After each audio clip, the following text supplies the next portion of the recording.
Okay, this is another 5 minute tarot, and I think it's for the 15th of August 2017. And someone left a comment a couple of days ago. I don't know if he was complaining or not, but he said, why do you call it 5 minute tarot when the videos last and usually a lot longer than 5 minutes? And I think it's originally I was going to try and talk for 5 minutes, but it's a bit like the points that I'm making are straight or simple, or they're not that complicated. And so it's only going to take you a couple of minutes to understand, appreciate, make use of the points that I'm making. And that's why it's 5 minutes. But when it comes to describing or explaining or giving you a background, that's why I have to go on longer. So the actual end result is really just a short 5 minute idea about some aspect or some part of the tarot. So I think it was last time, I spoke about major trumps as being single words that you can then think about and develop and come up with related associations for the particular word. And today I want to look at the minor trumps, the four suits. So we've got four suits, and ideally, those four suits cover all areas of life. We don't want to start by looking at, let's say, cups and say, okay, this is water, or batons, this is fire, because then you start talking about things that we basically don't know that much about, whereas we do know about cups, coins, batons, and swords, what we can do with them. And I thought it'd be useful exercise to look at the four suits from the point of view of what kind of behavior they describe, or what kind of behavior would be normal or typical or appropriate. So let's say somebody has a problem and you want to not give them advice, but maybe you want to give them some suggestions about the best thing to do or the way to handle the situation. So if you've got the suit of cups, what do you do? How do you treat them? What kind of behavior do you follow that relates in some way to cups? So with cups, maybe what you do is you love them, right? Because cups is love and romance and so on. But maybe you're kind and considerate when it comes to the suggestions that you make. Or maybe you encourage them or praise them or give them a reward or celebrate with them. Because all of those ideas you can find in some of the pictures on the minor trumps. So cups is one way of dealing with a situation, but swords is very different.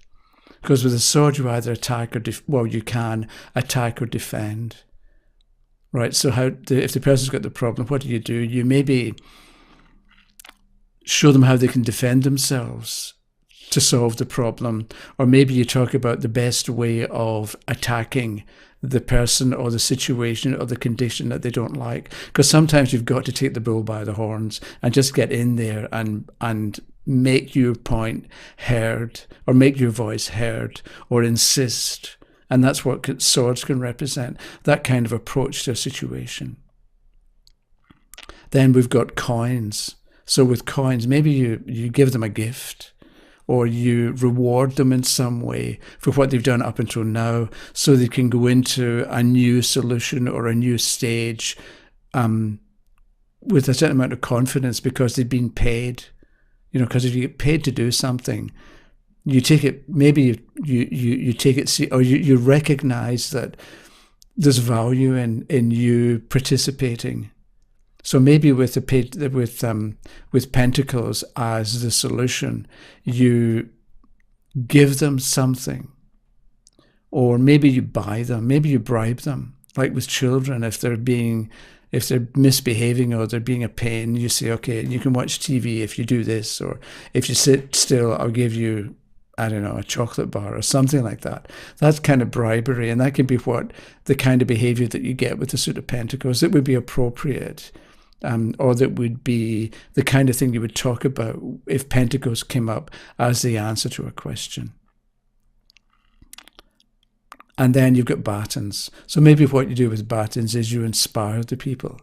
You talk to them about how much better things are going to be if they handle the situation, or if they face it, or that if they get this thing out of the way and put it behind them, they're going to be freer. They're going to be able to move on to bigger and better things. So you paint a picture of what could be or what might be, and that can inspire the person to, take a deep breath and actually face what it is that they don't want to face. Because this is, I think, going to be a 5-minute video today. So that's a straightforward thing you can do. So look at each of the 4 suits in general and think about the kind of behavior that belongs with that particular suit, or the kind of behavior and activities and actions that would be appropriate if that particular suit came up as part of the answer to a question. Okay, that was it. Thanks for watching. And, 2 things. One is johnballantrae.com is now up and running. But the other thing is the follow-up to the YouTube video comments is now live at the-tarot-book.com. I've got a couple of things there. One is about the letters that go with the major trumps, so you can look at words differently. And the other one is part 1 of justice as being number 8. So you can take a look at those. And if you've got questions or follow-ups, let me know. I'm working on part 2, which is the astrology of the justice card and the strength card, which is different from what the presenter in the video that I was referred to is different from what she gives as the astrology of these 2 cards. So you might find that interesting. Okay, otherwise I'll see you next time, probably in a couple of days. Okay, bye-bye.